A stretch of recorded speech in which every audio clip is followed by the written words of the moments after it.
Audrey, welcome to Gaze Ahead. I'm just so thrilled to have you on the show today. Thank you so much for having me, Melanie. It's just lovely to be here. Well, we'll start right off the hop with tell us your story. How did you get to where you are today, Audrey? Well, I trained as a teacher. That's my background, is teaching. And funnily enough, I wanted to qualify as a teacher of drama because drama is something I've done throughout my whole life. But because my degree was in psychology, I actually had to train as a secondary school teacher of psychology, but I ended up teaching both and loved it.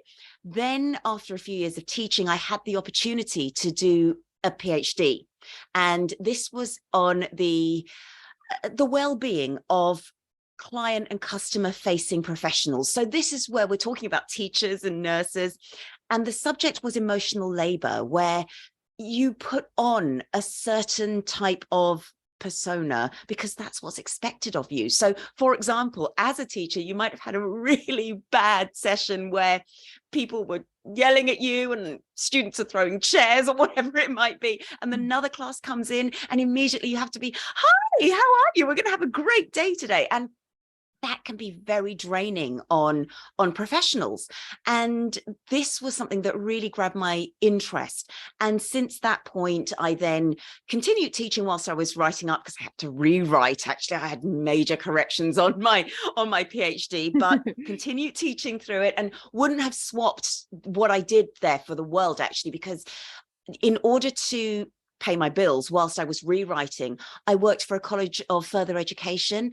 And that was my first experience teaching adults. And many of them were coming back to education from having children or changing jobs, or sometimes they even had a bad experience in education. And this was their first foray back. And I met so many wonderful people that I think that was quite a transformational experience for me. Then I finally passed and could put doctor in front of my name, and that was very exciting. But from that point, I thought, actually, I want to go into training and working with adults. And I then got a job in the learning and development department with the NHS. They trained me as a coach as well. I did a lot of work in terms of leadership training and support there. Then around 2014, I thought, you know what, I could do this on my own. I'll see if I can go freelance. And I did. And about 4 years later, I finally made enough money to actually say, hey, look, I'm earning now on my own as a freelancer. And then finally, the rest is history. I was able to write books because I did a lot of leadership training. That's what all of my work is based on. So I've written Be a Great Manager Now, which is all about the soft skills that you need when you move into management. I've written The Leader's Guide to Mindfulness, which is, again, the well-being aspects of leadership when it comes to clearing that headspace, and The Leader's Guide to Resilience, which is about the strength and the courage you need to rebuild and spring forward, which again really relates to, I think, a lot of my experiences in the past.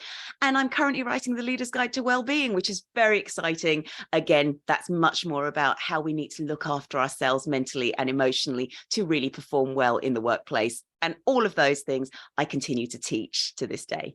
Brilliant. Not to mention you're a radio show host and a podcast host. There's a lot going on with Audrey.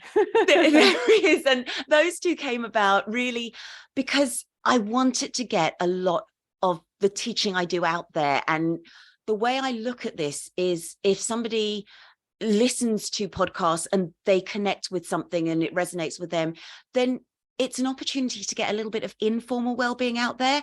One of the things that I recognized as a coach, and certainly as a trainer, is that well-being does not have to be that sitting in an office and just talk one-to-one, because that can feel quite awkward, actually. And that may not be what everyone needs. It may not be what everyone wants either. But sometimes if you're just going out for a walk, you might end up having a conversation and saying something where actually it's the equivalent of reaching out for support. You might connect with somebody, you might get the help you need in that particular way. And so I think if we have this opportunity to put across informal support, then that can be at least bridging the gap between getting professional help and advice and intervention that you might need if something is a little bit more serious, or it can give you little things that you can do to boost your emotional and mental health every single day, because simply building that up is very much like we build physical health. We need to keep practicing it before it can become a habit and before it can continue to sustain us. It's true. And creating an informal approach really disarms us. And it makes it easier to start. Absolutely. So your two incoming books, Well-Being, Resilience, and what was the other one? Resilience, mindfulness, and well-being are the three. Resilience, mindfulness, and well-being. I've heard you refer to those as head, gut, and heart. Can you tell me a little bit more about what you mean? Yes, of course. A lot of us talk about the head, the heart, and the gut, and it comes from it's something called MBIT training, which looked at those three as key facets of overall good health. And the way I like to look at this is the Leader's Guide to Mindfulness talks about clearing the headspace that we need to make decisions, to think creatively, to solve problems, to press pause when we need to. The Leader's Guide to Resilience is about, well, okay, you've pressed pause, you've cleared that headspace. Now, what are we going to do with that information? Because we need to take action. We need to have the courage to actually put some of those plans into practice. Otherwise, all we're doing is we've got these lovely ideas, but nothing actually happens. And so the Leader's Guide to Resilience is about taking action. The way I put those two books together was mindfulness calms you, resilience arms you. But then the Leader's Guide to Wellbeing is the heart of everything, because actually, if we don't care about our teams, if we don't care about ourselves, we and the people who work with or for us are the ones who are going to be making those changes. They're the ones who are going to be doing the work. And unless we think about how they're coping and how we're coping and how well we're doing, then leadership will never be sustainable.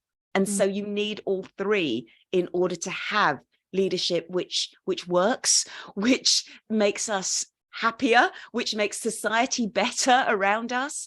And I believe all three are the core functions of sustainable leadership. And back to just tying that back to your research, where you have a persona that you need to show up as in front of an externally facing position. That's a leadership position, but there's this idea of being authentic and a whole person and real.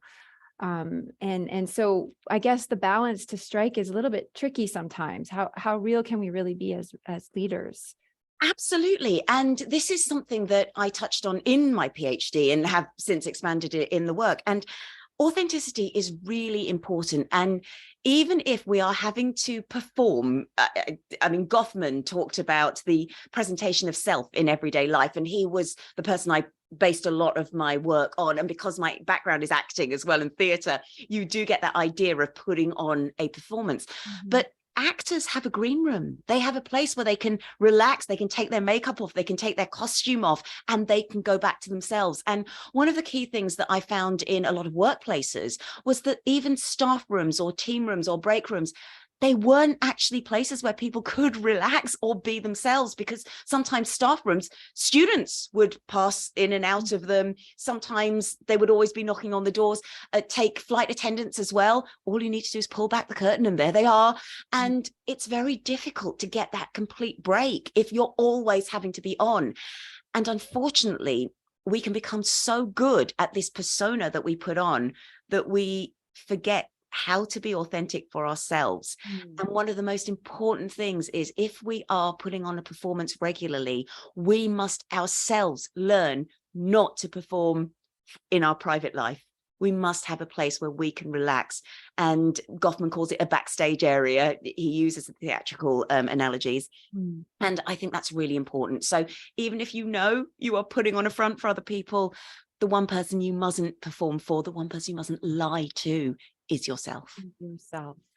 Oh, that's really meaningful, because you get on the train, I'm thinking about right now, I'm feeling this because I'm thinking about the startup CEOs that I work with, and always being the optimist, constantly driving forward, driving harder, and putting out fires, and then you go home And it's really hard to take a break. It's really Yes. hard. Yeah. And what's even more significant about you saying that going home, it can become problematic as well, because if we are to confide in our loved ones, and we're leaders or teachers, I find this as well, what our loved ones often will say to us, and it comes from the warmest, kindest, most loving of places, is simply leave. You don't need this. Look after your mental health. And that's not always what we want to hear, because the reason they say that is because they care about us. But actually, I would always suggest to leaders, teachers, to anyone who's in that situation, try and speak to people who are in a similar situation to you, or speak to a mentor, or speak to a coach or a counselor if going externally, because they don't have that other agenda, which is simply how you're feeling and how much they love you and how much they care about you. And that's great, because that way, if you speak to other people about the work issues who understand it, it's actually a lot easier to get different types of solutions, because leaving is not the answer all the time. Not all the time. And the get it factor, you say the green room, having a green room, at home, and being able to just be yourself, but also having peers that you can one up each other's screw ups, like, Yes. you get it, right? Yeah. Absolutely. And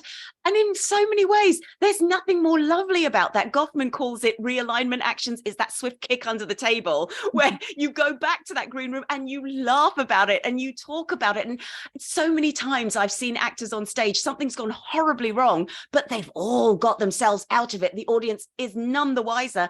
And that makes for one of the best stories when you come off stage afterwards. But again, that's because people understand it, they get it, they're in that situation, and they have that almost instinctive understanding of what's going on, which somebody, as much as they love you, who isn't in that situation, they don't quite understand perhaps what you need at that moment. And actually also, they're dealing with all of the other elements of personal life and the other part of your work-life balance. They're dealing with the life part. Do they really need to deal with all of that as well? Isn't it nicer if you can be you when you go back home? So true. It's so true. And I'm tying this back to you dubbed sustainable leadership, and this idea.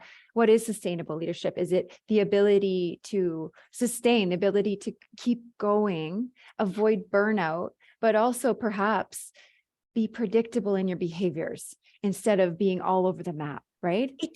It's actually both of that, and also leading as in your organization being sustainable, because it's all very, very well being a great leader, but if you've got nothing to lead, then where are we? So a lot of what sustainability is about is, Hertzberg actually calls it the two-factor theory, and he looked a long time ago at job satisfaction, finding that job dissatisfaction was actually also part of the problem, but the two weren't necessarily opposite. So things that make you happy and make people stay, and retaining staff or attracting staff, that can include things like motivation and positivity and praise and recognition and all of those lovely things. But without things like fair pay and support and training and the things which people feel maybe they feel a little bit dull or not quite as exciting, but without those, people become very dissatisfied and they might also leave.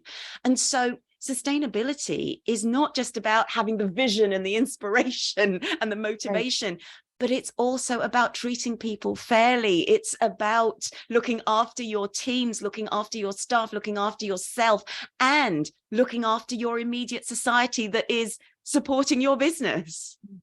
Absolutely. It's like Maslow's theory of hierarchy. You can have this amazing vision, but you have to have the bedrock underneath, which, to your point, just the basic stuff, fair pay, understanding of roles and responsibilities, all this typical business stuff that's not so sexy, but you need it in order to motivate people. Absolutely. Exactly that. And so many times people talk about passion, and that's great, that's lovely, but honestly, even if we just talk about passion, are you actually passionate about the same thing that you were even a year ago? And the answer is probably not. Passions change, but fair pay, looking after your teams, health and safety, those things, they remain, and they Yeah, remain just as important. yeah, the foundations. You mentioned the word positivity and being positive. Is there such a thing as toxic positivity, Yeah, oh or yes. can you, unpack that for me? I've heard that term before. Yes. A great example of toxic positivity is, and it again doesn't come from a nasty place, but I will often ask my students this question. If a friend of yours comes up to you and says, oh, I'm so awful, I feel terrible, I'm so bad at everything, I'm just useless, what are you going to say? And more often than not, that person comes from a place of love. They'll say, no, you're not. You're wonderful. You're fantastic. And they will list all of your amazing qualities. The problem with that is it doesn't allow that person the right to feel bad.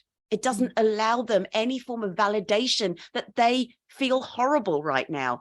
And so that is an example of toxic positivity. It's toxic because it's trying to make that person feel better. And often it can be because we struggle with emotion, so we don't want them to feel bad around us because we don't know how to cope with that. But a healthier thing to do is to acknowledge and validate their right to feel as they do, which is, I'm really sorry to hear that. Why? What's going on? And opening that dialogue, because actually when you do that, you have validated their right to feel as they do. You validated what's going on in their head to even voice that sort of thing is serious. And therefore you've opened a dialogue and they feel able to talk about it. They're not just being dismissed. And if they do get into that conversation with you, then you're more likely to find out what will really help them. Because if someone's just feeling useless, we don't know why. But if they tell you, I feel useless because I had an argument with my child and I didn't know what to say, or I handed in a report at work and it wasn't approved, then at least we know what they're talking about and we can offer better advice, which is more tailored. Creating space for the feelings that are being felt, validating those feelings. It's Absolutely. really interesting in business because when you're a manager of a team or a leader of a group, and you get some feedback that somebody's not flourishing or thriving, sometimes it's really hard to hear that because it reflects back on yourself as a leader. And so creating space, but not being toxic positive, and just being blind to what's going on, so to speak, and trying to swing the pendulum so far the other way that you're actually not creating space for what's really going on. You're absolutely right, because what tends to happen, especially if you have been a leader for some time, and I notice this in parents as well, often you're a very good problem solver, you're a very good fixer, because that's actually a skill that you need to parent. It's a skill that you need to lead. And I often make the analogy between a parental situation and a leadership situation, because you're still leading a family. And if you've become a very good problem solver, a very good fixer, your automatic go-to reaction is to solve it and to fix it. But that doesn't allow for you to ask, well, what's the best thing I can do right now? And if you don't ask, you don't have the chance to empower that other person to give you their solutions, or to even say, well, I've tried this and this doesn't work. So you're not actually even going over old ground. So one of the most important things we need to do, especially if we do have these fixer tendencies, these problem solver tendencies, is to take that step back and ask why, or empower that person to share what would be the best thing for them in this particular situation. Oh, it's great advice. Our intentions are to help and to fix and to fill the space with solutions rather than create the space for a more meaningful conversation and a more meaningful dialogue. It's so true. And it's hard to pause, isn't it? It's hard to pause as leaders and when somebody's suffering or struggling, or as a friend, a mother, an aunt, whatever. It's hard to pause and create space for the suffering because you just want to fix it. Yeah. It's what's quite interesting to reflect on, because you're absolutely right there as well, is that if you do create that space, if you ask the question, if you empower the other person to say what might work, you're actually more likely to get to the solution faster than if you're guessing by trying to solve the problem without having that conversation. So it is actually more efficient anyway.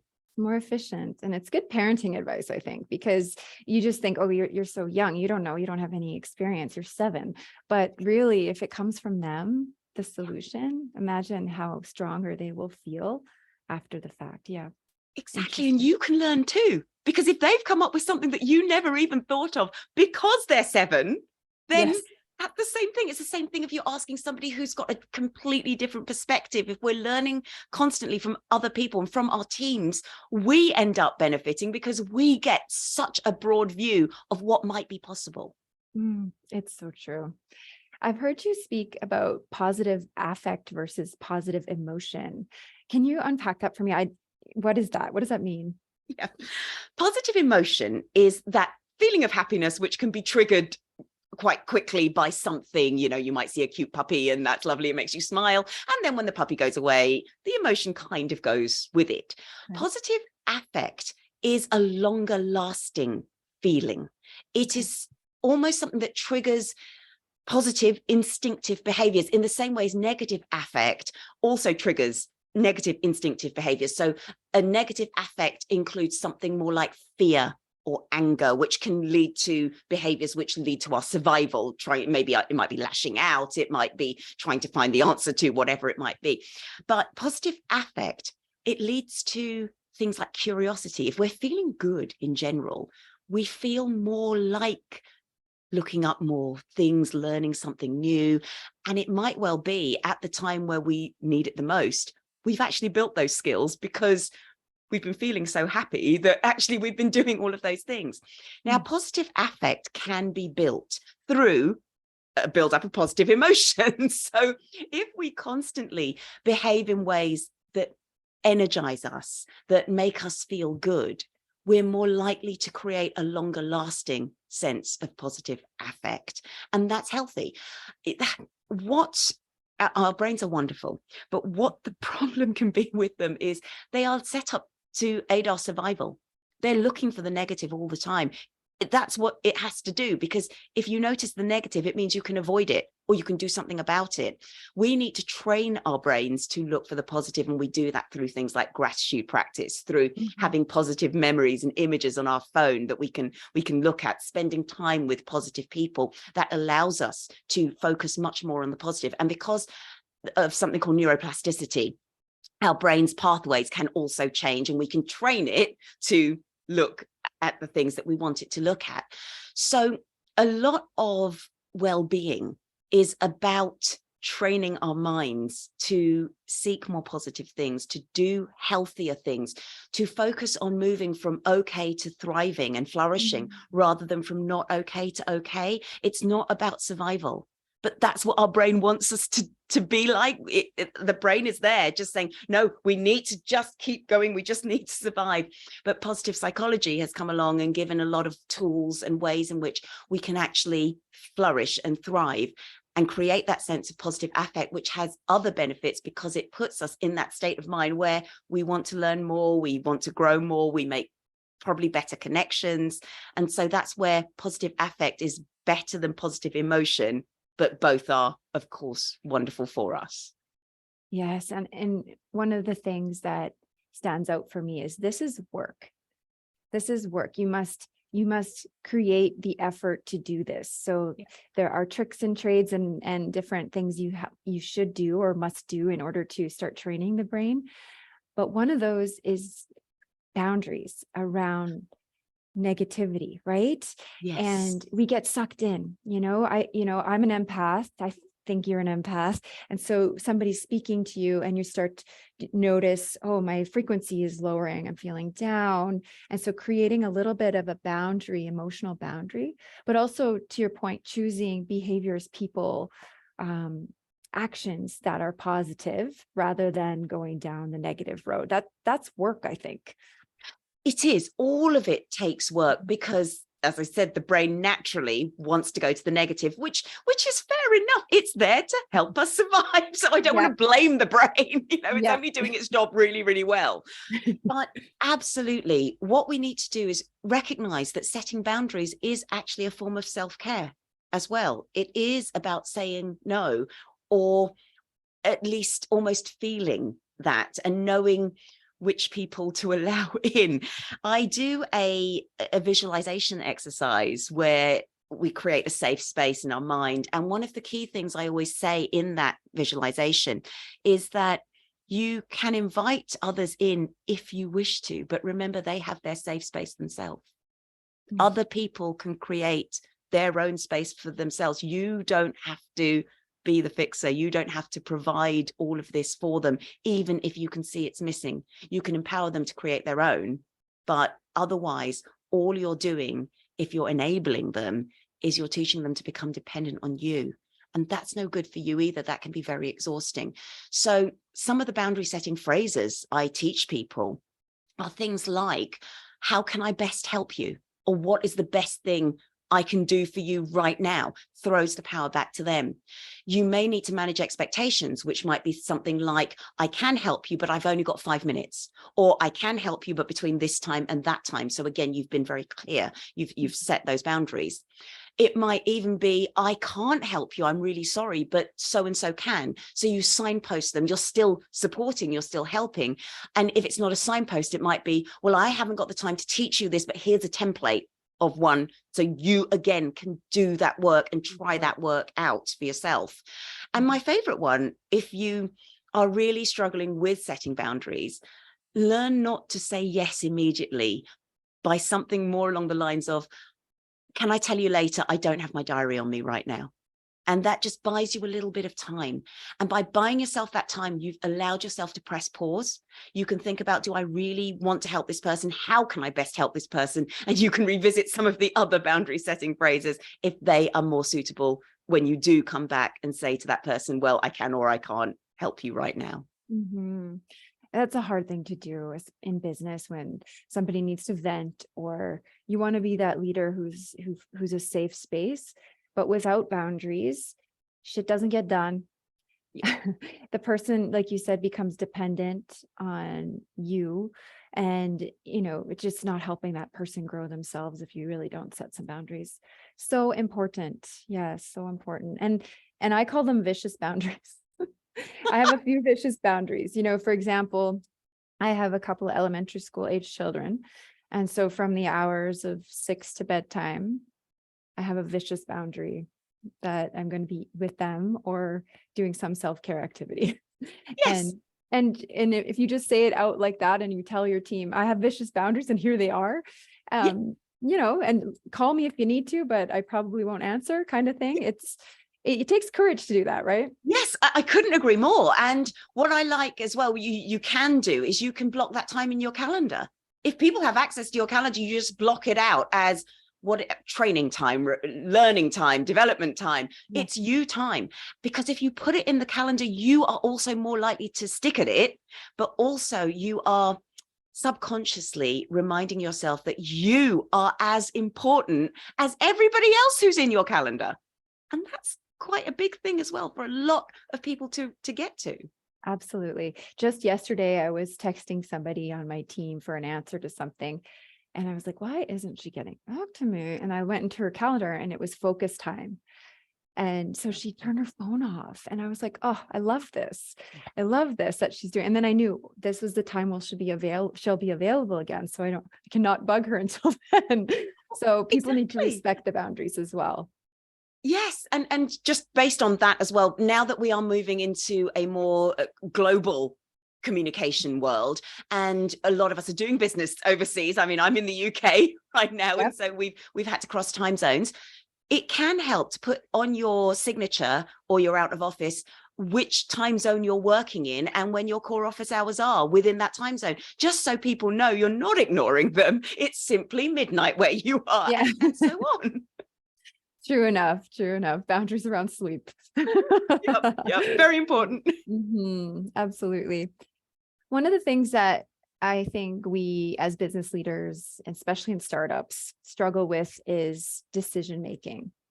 And one thing that's helped me in my career is getting quiet. And, to your point about mindfulness and your book about mindfulness and your book about resilience, coming back to creating space in your own mind to feel your body and make a decision, when really it comes down to, you've got all the data and now it's coming down to a gut feel or a feeling that you need to take action on.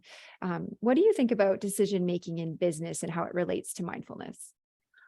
I think you're spot on when you talk about sometimes it is the gut feeling. And there's two things to mention here.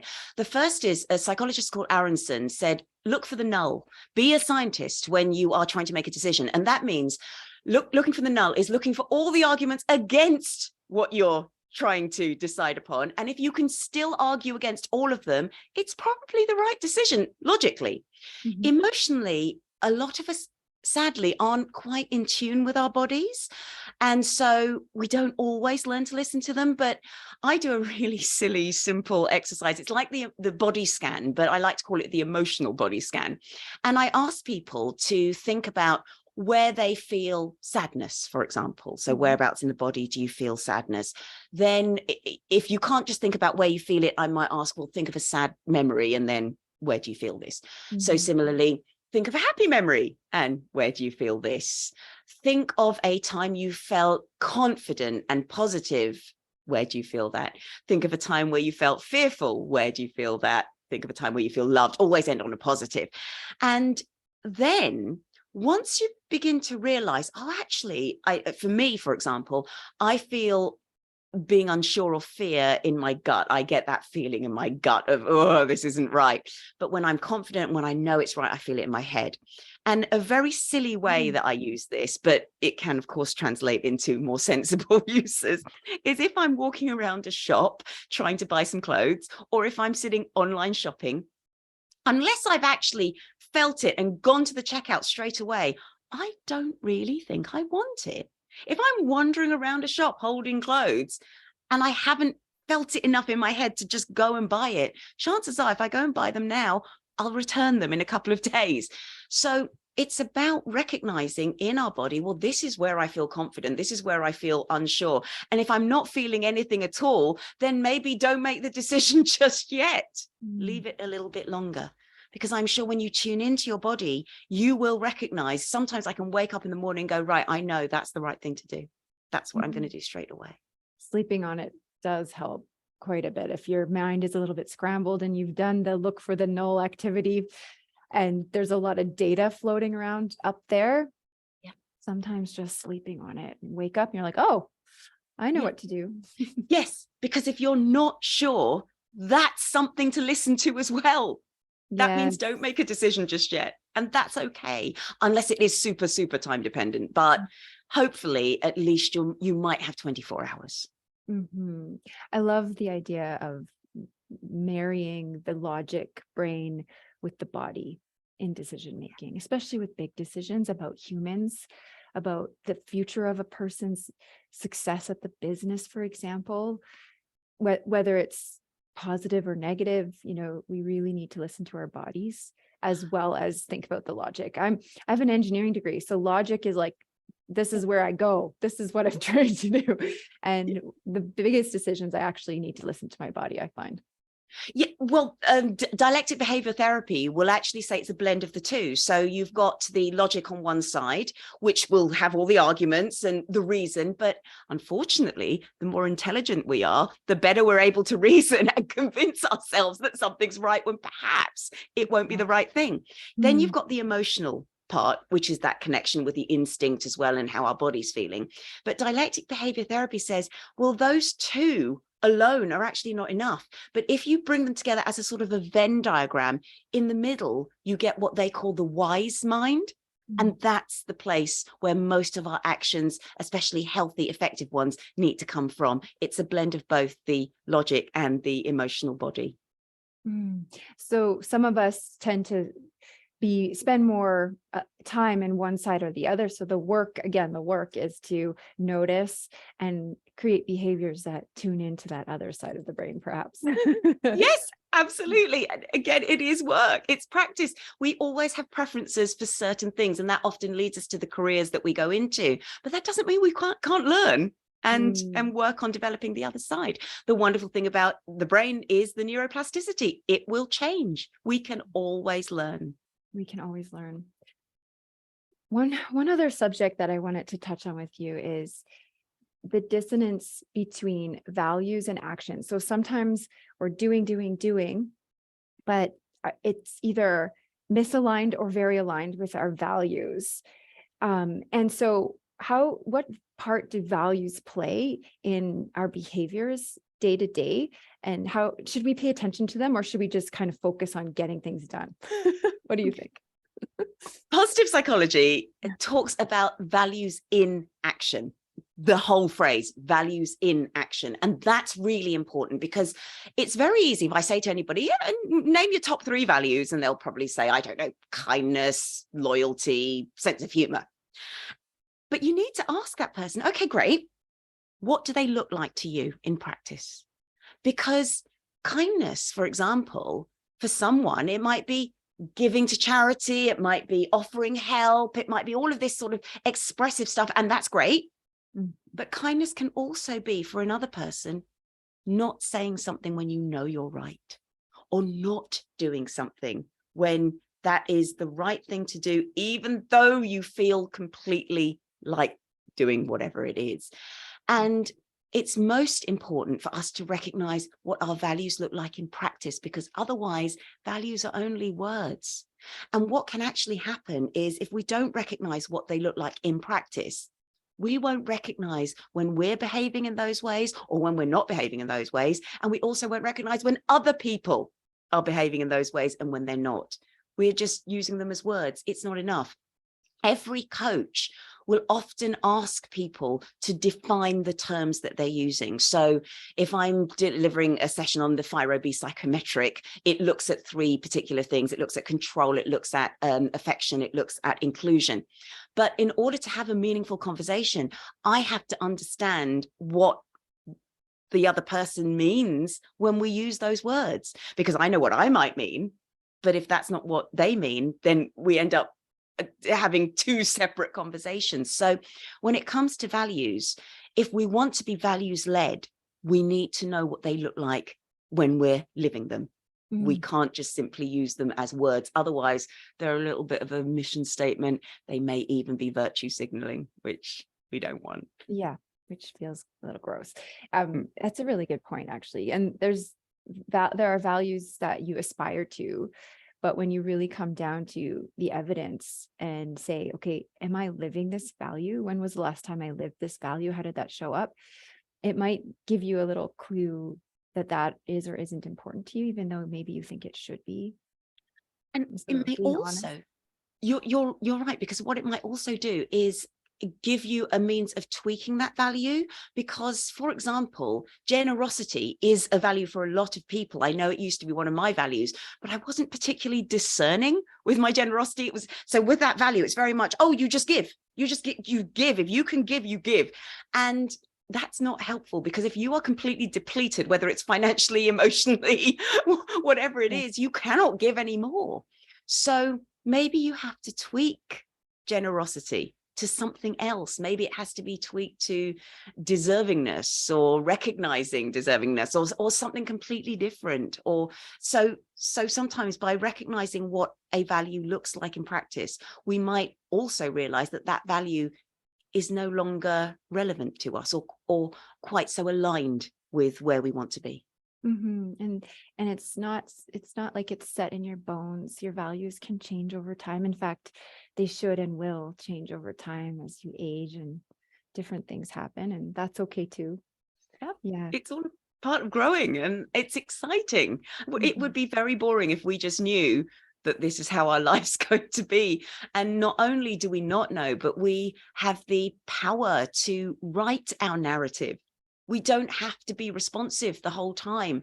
I often ask people, are you a reactor or a creator? It's just simply moving the sea. But it is all about, do we just pick up the pen and write our own story, or are we playing a part in somebody else's drama? And that's a real shame if we are. Absolutely. I think on that note, creating space, being the creator of your own life, being clear on your own values as they are today, because they might be different Yeah. tomorrow, is a great place to pause and reflect. Audrey, where can people find you? I mean, I will put all your links on the show notes. Can they reach you by email? What's the best place to get a hold of you if they want to The work with you? best place is probably my website, which is www.draudreyt.com, because my email's on there and a contact form. So you can always get hold of me there. Otherwise, I'm at Dr. Audrey T on Twitter, on Instagram, and on TikTok. And I tend to turn up on Instagram Reels and TikToks every day with a 1-minute well-being tip. So if there's anything in today's podcast that resonates with you, those are the sorts of things I try to offer. And they work as reminders for myself as well. It really is about putting the work in, and I have to work just as hard in order to keep that sense of positive affect, in order to keep that sense of emotional and mental fitness.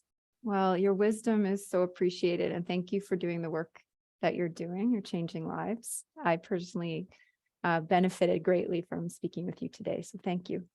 Thank you so much for having me. It's been such a pleasure being on your podcast. Great. Just